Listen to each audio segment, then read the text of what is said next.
Chris, I have some thought experiments for you today. Okay. Here is my first one. Suppose I buy a ship. I'm not much of a boat person, so obviously this is a scenario that I'm making up, but suppose I buy a ship and a lot of maintenance goes into owning a ship, and I have this ship for several decades, and over time, some of the parts get old, they get damaged, I get it repaired, I pay someone to replace the parts, and after several decades, I'm getting ready to pass this down to my grandchildren, and over the life of this ship, I have replaced every single part from when I originally bought it. Okay. Is it still the same ship, or is it a different ship? That's a great question. Is there an answer that I'm supposed to... Okay. No, so that's okay. why it's a thought experiment. It's not black and white. My mind goes two ways. The first way is, no, it's not the same ship because nothing's the same, right? That's Sure. that makes logical sense to me. It's not the same. However, that is the entire time up until this point, some part of that ship was the same ship, and its connection to me remains the same. You know what I mean? Like if I'm the person taking care of it, I think I have to say no. I think my answer would be it's not the same ship, but it does still fill the exact same piece of me that the other ship would have. Right, absolutely. So this is known as the Ship of Theseus. It's based off an ancient Greek story, and it's come up a lot in recent years, especially in science fiction, specifically about like cybernetics. Like if I replace my arm with a robot arm and I keep replacing parts of my body, at what point am I still me? But today, I want to talk to you about a similar situation, but it's about a stew in Bangkok, Thailand.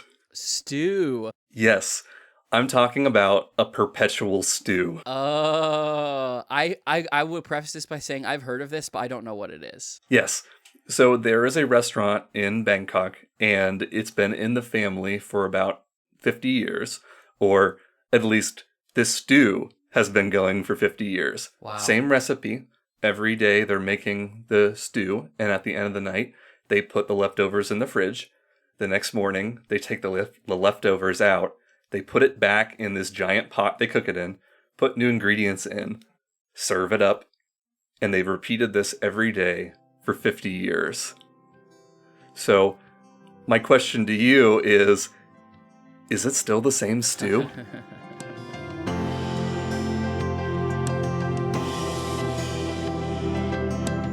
Welcome to the Factoid Podcast. You didn't ask for it, but we're going to tell you anyway. My name's Chris Humphreys. And I'm Payton Gessel. Now, Payton, today what I want to talk to you about actually sort of combines two things we've already talked about on the podcast, but it's in a new and fresh and exciting way.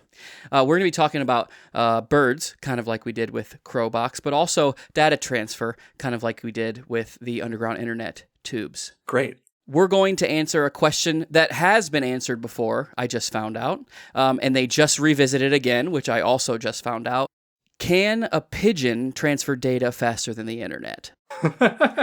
I know. And this is a question I'm sure we've all wondered many times. For some reason, I actually hadn't thought of this before, but the algorithmic gods gave me this video. It's actually by a guy I follow, subscribe to on YouTube, have for years. He's kind of a guy in the... He deals with like home servers and Raspberry Pis and stuff, but he did a video all about can a pigeon transfer data faster than my gigabit internet connection? And it's very interesting because someone in South Africa actually tried this in 2009.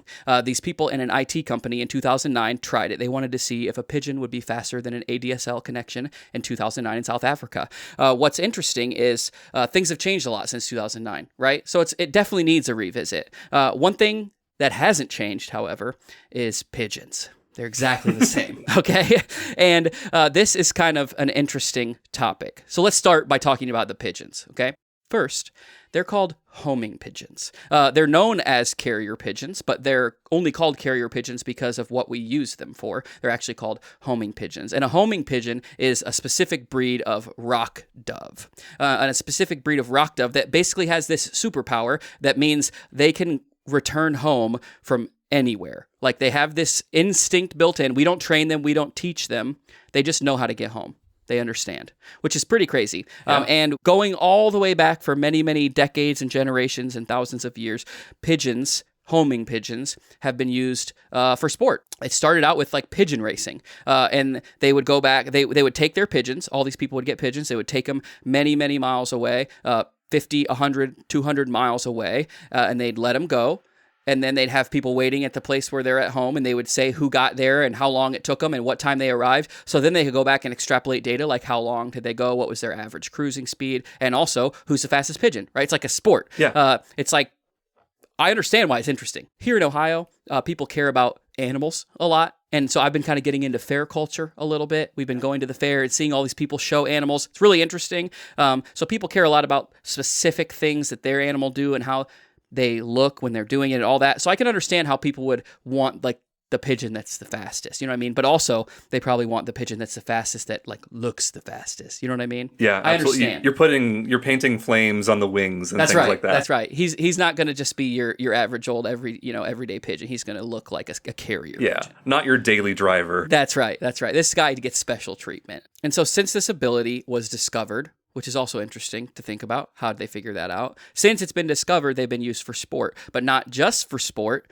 As soon as someone realized the capabilities of this, they also use this as a way to transport communication, right? Of how to get a message from one place to another. That's why they call them carrier pigeons, because they would strap a note to their leg and they'd fly home and they would be able to get home much quicker than whoever had the message, right? Right. So you would maybe carry one around with you in your pigeon backpack, and then you go there, you get the information you need and you write it down and you send the pigeon home, right? So your family knows, hey, I'm here at my campground or whatever. I don't know what they use it for specifically. Yeah, I feel like our phones are very sterile by comparison. I kind of like the idea of having like this little buddy that I send out to send the message instead of like tapping on my phone and saying, Amy, I'll be home in 20 minutes. Exactly. It's definitely way cooler. Like it feels a lot better for that to be how you do it instead of just being like, oh, I made it, right? It's kind of like having your own Pokemon, kind of. Yeah, exactly. It makes it a game almost, which is how you want it, right? So, but for years, this is how they've done it. This is what we've used them for. This is what a homing pigeon does. And while they're limited by distance and by environmental factors and certain things to a degree, they're very good at what they do. They always go back home. And they're actually able to do it as far as, believe this or not, 1,200 miles these things can go. Wow. I know. That's a long way, 1,200 miles. So with the internet progressing along as it did, in 2009, an IT company in South Africa naturally had the question, would a pigeon be quicker? So an ADSL connection in South Africa was actually on average quicker in South Africa than it was in the United States, which is interesting because a lot of times we think of the US as being like so far ahead in these things. We're number one, but actually our infrastructure doesn't really allow for that. Exactly. So in South Africa, they were quicker than us, but they were still thinking, people in the IT world, like transferring data from this server to this server and from this call center to this call center, were like, this data is so slow. I hate it. Oh, I can't do Pigeon's faster than this, some guy says, right? And then they were like, I wonder if that's true. So they decided to figure it out. So in 2009, to put into context, the average ADSL speed in 2009 was like 8 megabits per second, right? Okay. So yeah. it's not terrible. Like that's still rural internet speed now, Right. But it's not good, right? Not good for transferring large files specifically. But that is how this test was birthed. Someone made a joke about it and it's like, let's go ahead and do it. So that same company decides to run the test. And so they strap 4 gigabytes of data on a flash drive or an SD card or something to the leg of a pigeon, right? His name is Winston. And they have him fly 60 miles from one data center to another, right? And so they want to know if they start a transfer on the internet, 4 gigabytes to that other data center, if they start at the same time as they start the pigeon, what's going to happen quicker, right? And so here's how the test has to work. The pigeon flight is only part of the equation, right? The first part is we have to put the data onto the flash media. So they have to transfer 4 gigabytes of data onto a flash drive or a memory stick or a SD card. And then they have to strap to the bird. Then the bird has to fly. Then when the bird gets there, they have to take it off and then transfer it to the new computer. Sure, that's fair, because you don't want to cheat just in favor of trying to make the pigeon thing work. You do need to look at the full workflow process. Exactly. Because you want to have that file from one computer to a different computer, not just on a flash drive, right? The Pigeon pipeline is seamless. That's right. We want it to be seamless. So they do that, right? And in slightly over 3 hours, it takes about an hour for them to put the data on the flash drive. It takes them about an hour for the Pigeon to fly and about another hour for them to put it on the new drive. In that 3 hour time period, get this, the internet online transfer was at 4%. Oh my god. So this Pigeon blew the internet out of the water, which makes you wonder, like, are we doing this right? But that leads me to now, right? Internet has gotten, the average internet speed in America is 300 megabits a second now. So we're talking like 50 times faster, right? So it's significantly faster, but also the amount of data that we use, the files that we use, different types of files, the vast amount of stuff that we have, it takes up a lot more space, right? So we want to know, in today's day and age, is a Pigeon still faster than the internet? This would be really helpful for me at work because whenever we are doing a video project, about 1 in every 2 or 3 times, our client wants to have all of the project files afterwards. And when you're doing a big video project, sometimes you're not just shooting like, here's one take of this one thing, here's take 2. Sometimes you just have to roll for 10 minutes and hope that the thing happens during that time. So we had a client that we finished a project for a few months ago where we had a lot of back and forth frustration with them about getting them the project files because the project was about 600 gigabytes. Okay. And they did not want to get, like, we asked, can you just mail us a hard drive? We'll mail it back to you. And they were very insistent on not doing this. And they wanted us to transfer it over the internet. And they actually, I had to jump on a call and speak to one of their managers, and Carrie was her name. And Carrie is saying to me about like, hey, this in 2023, this shouldn't be a problem. Like, you should be able to get us these files over the internet. And I didn't say it, but I wanted to say, Carrie, what is the largest file transfer you've ever done in your life? Yeah. I can't just say 600 gigabytes magically over to you, no errors. Right.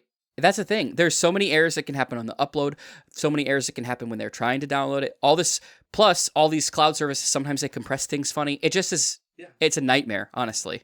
You can't just send a 600 gigabyte video file in an email. It doesn't work like that. Right. Right. And so that's like the valid way to do it is for them to ship you a hard drive. You know what I mean? That's how it should work. But that's why the Pigeon thing is so interesting, I think, because sometimes it doesn't make sense. Like, it doesn't make sense to physically have a drive and move it. Right. Sometimes it just doesn't, because with large amounts of data, video files, 600 gigabytes, and I know that if it's like raw video files, sometimes it depends how long of a thing, right? It's thousands and thousands of gigabytes. Right, absolutely.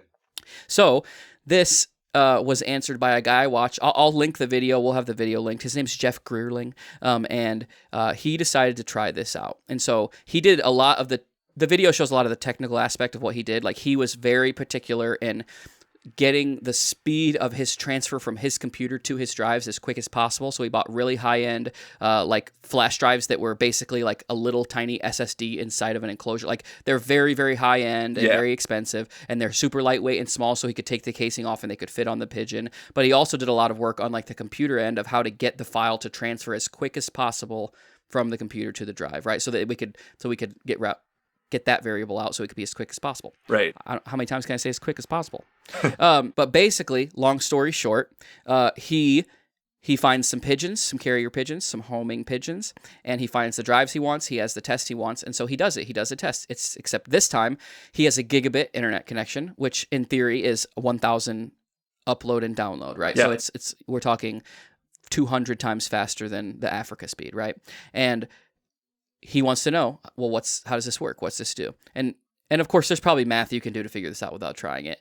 But how fun is that? Right? That's kind of what I end up doing at work, when I look at like our upload speed and multiply times how much time, and then I give an estimate and I say it might be 12 hours, but if we have the tiniest little blip in our internet connection, we have to restart. Right. And to assume that it's going to be consistent the whole time is not true. It never is, right? And so that's what his thing, he said that he could actually count on 75 megabytes per second of internet transfer.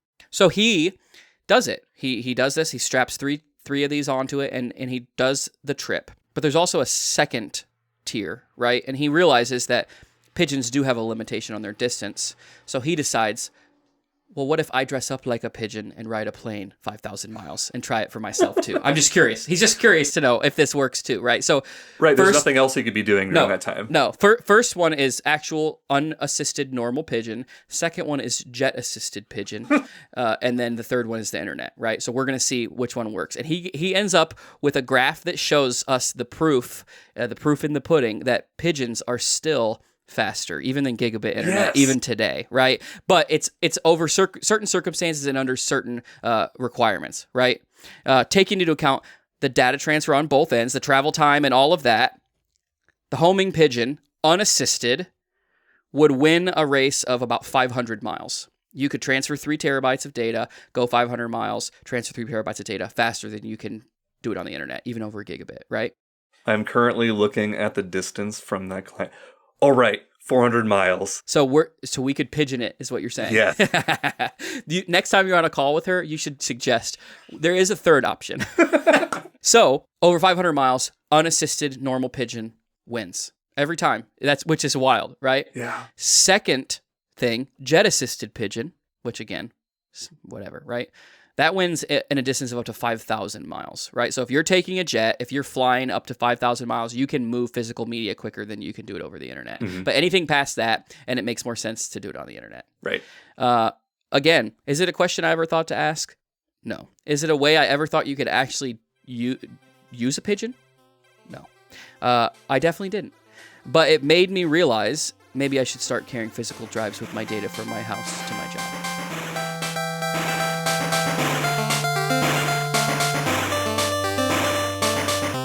When I was in high school, our classrooms were full of these motivational posters. Okay. I'm sure you can imagine them. They probably have a mountain, or they say you miss 100% shots that you don't take, right. Or you get the idea. In Mrs. George's chemistry class, she had very specific posters that were not motivational in nature. And to be fair, I think she got them as like a freebie when she bought chemistry supplies. Sure. They came from the company that supplies all the schools with beakers and flasks and whatever. And there was an illustration on these posters, and it was of a girl with dark glasses and a cane. And they said, "Carol never wore her safety goggles. Now she doesn't need them." Which is terrible. Yeah, it's awful. It's hard to believe that 15 years ago we were in high school and that was just like an acceptable thing to have posters that made fun of a blind person. Yeah, that was fine. All just to motivate kids to wear safety goggles. So I looked into where these are today, not in her classroom, but online. I found a change.org petition to remove them from sale, and it apparently worked. No. So about 8 years ago, you cannot buy these from Flynn Scientific anymore. And I went online just to see, what are they doing these days? So they have new ones up, and they're not as funny or clever. Like, there was one that has a Labrador Retriever, and it says something like, proper lab attire includes goggles or something. It's not bad, and it shows that you can make a joke without putting somebody down. Right. So I feel like the reason why the poster worked, I guess, is that it's hard to show this person is blind. And the way they did that is that they had Carol holding a cane in her hand. Right. And I feel like canes are the universal symbol for blindness. Like when I was typing out some of my notes on my phone and I would write the word cane, it would actually pop up an emoji of the red tip cane to show for blindness. And you associate them so much with that blind navigation. So it was very surprising to me when I learned that some blind people have an alternative method for navigation that doesn't use a cane. Okay. First, though, I want to take you down the Wikipedia rabbit hole that led to me discovering this. I don't know if this is compelling content, but I just want you and the listeners to understand how my brain operates on a daily basis. Okay, I'm interested. So, I'm reading an article about a video game developer. The developer's name is The Chinese Room. And I thought, that's a weird name for a developer. There must be more to this.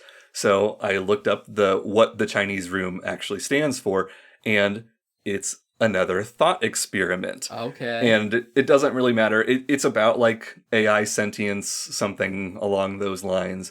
And I keep going to the see also section at the bottom of articles. Okay. And as I'm going, I eventually find a philosophical paper that is called What Is It Like to Be a Bat? And it's written by a philosopher named Robert Nagel. And in the paper, back in the 1970s, he said that humans can never truly understand what it's like to be another conscious being. And he uses the bat as an example because he had a bat infestation at his house around that time and he observed them a lot. And he chose the bat because it's a mammal, but it's very different in the way it lives its life than a human. So according to him, you can't truly imagine what it's like to be a bat. You can observe it, but you don't know truly what it would be like if you were always a bat. And even if you started as a human and you like anamorph style slowly turned into a bat, you would have the experience of a human turned bat and not just born as a bat. And one of the cruxes of his argument is that bats rely on echolocation to navigate. And because humans can't comprehend this, this is one of the things that you would never be able to truly know what it's like to be a bat. And I'm reading farther down in the article, and I find the list of criticisms of this article. And there was another philosophical paper written in 2000 by two people named Eric Schwitzgebel and Michael Gordon. And they pointed out that this argument is invalid because humans can perform echolocation. Interesting. I did not, who's out there doing this? Yeah, can I? You'll find out. So, who's doing this is a man named Daniel Kish. He's a guy in his 50s. He lives in California. And when he was 1 year old, I think he had some sort of cancer in his eyes. Okay. So he had to have both of his eyes removed. So for essentially his whole life, he has been truly blind, no vision at all. Wow. And he obviously grew up using a cane, but he has been able to pioneer a technique that doesn't use a cane, or you can supplement with it, but he uses a series of tongue clicks where he does something kind of like this. And he listens to the echo as the click goes out, and he makes the click sound the same every time. And that way, he is able to hear the sound bounce back to his ears, and he is able to know how to walk around places. So I watched a video of this guy, and he's like going on a hike, or he's riding his bike around, and he is just every once in a while doing the click, and he is able to avoid obstacles. He will ride his bike? Yeah, there's video of him just riding his bike on a trail. That's crazy. I mean, he's not going like super speed, but he's going as fast as I probably would. And what's even crazier is, so he's not just able to identify, is there something in front of me versus not? There's a time when they take him around to different places in a park, and he walks over to this area and he does a few clicks and he says, like, this tree, it's a very odd shape. Instead of it growing up, it like grows around to the right and then never goes up and does this thing. And you would never have been able to guess that a tree looked like that. No. This guy knows what he's doing, and he can tell the materials. He can tell that based on the echo, this is a tree, this is not a post, this is not another person. That's insane. Yeah. So as I was trying to understand, like, how many people do this, it seems like it's maybe a few hundred. Like, he teaches people at a school, but this is not common because you would probably have seen someone doing this. Right. So I talked to my friend Paula. Her official title is TVI Comms, which basically means she teaches students with visual impairments, and she's able to help them with like navigation. TVI stands for Teachers of Students with Visual Impairments, Certified Orientation and Mobility Specialist. So out of anyone, she's not blind, but she knows a lot about blind people and how this stuff works, and she's seen a lot of people. And she's familiar with Daniel Kish, but any student that she's helped, they can barely do anything like this. Okay. They're not doing tongue clicks, and it's something that's kind of hard to teach. It's more of like a learned experience in life. But what she told me that, I don't know how I didn't realize this, like when a blind person uses a cane, what do you think they're doing?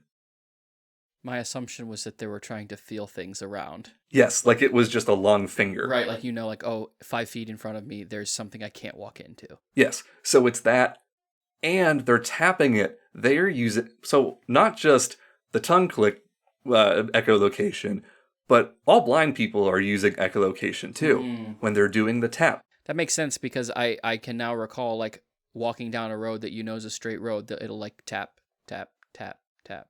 Yes. That makes sense. And if you're in like a city that has a lot of funding for things like, and ADA compliancy is very strict and being followed, you'll find at certain crosswalks, like the texture of the ground intentionally changes. There's like a special little like ridge or something that you would feel with your feet. Or like the dots. Right. Yeah. And so some of it is that they feel different, but also when you tap them, they sound different. So that really blew my mind that this is something that's been happening that I never realized. Yeah. But the craziest part, it's not exclusive to blind people.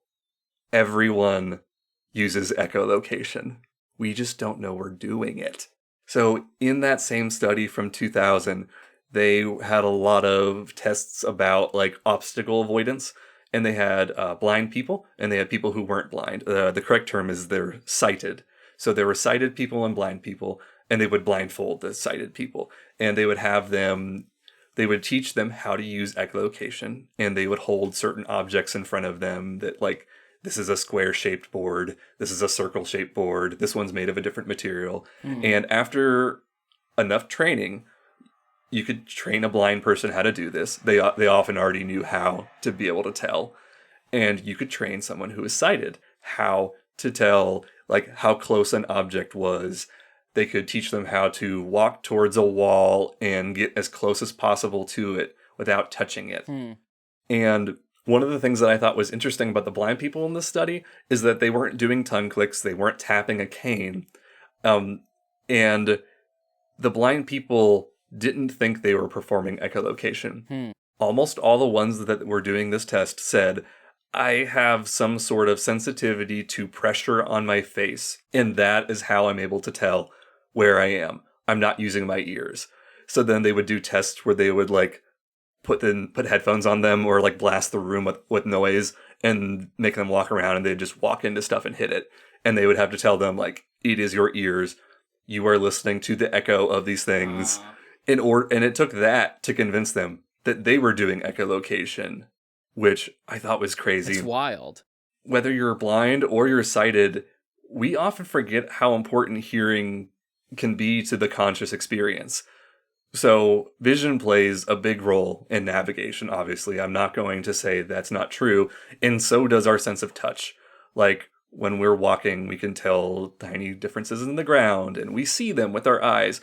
But hearing supports these senses, and it's not just I hear a noise outside my window, but oftentimes it's I make this noise when I walk, and I know how it's supposed to sound when I walk in this area, and when it doesn't sound that way, I know something is off, and then I go look.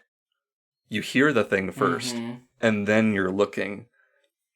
And this comes up a lot in video. I learned from my brother-in-law that there's kind of a joke in the audio production world that video production people like me are bad at audio because they're too focused on the visuals and they just spend no time on the audio.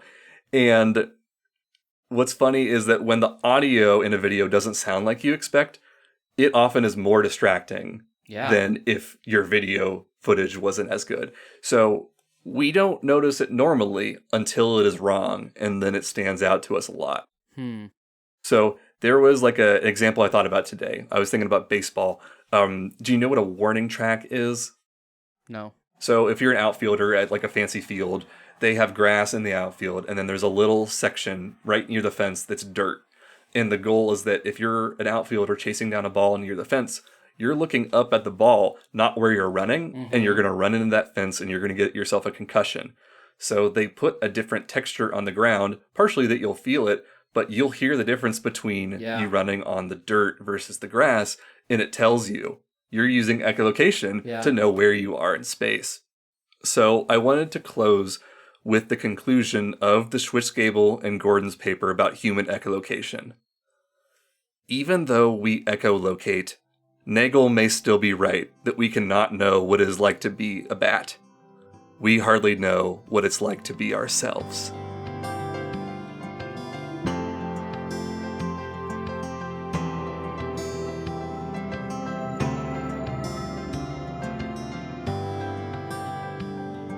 Thank you for listening to the Factoid Podcast. If you have a factoid or you want to share it with us, send us an email at whatsyours@factoidpodcast.com. And as always, you can find us everywhere you get your podcasts or on our website, factoidpodcast.com. We'll see you in 2 weeks.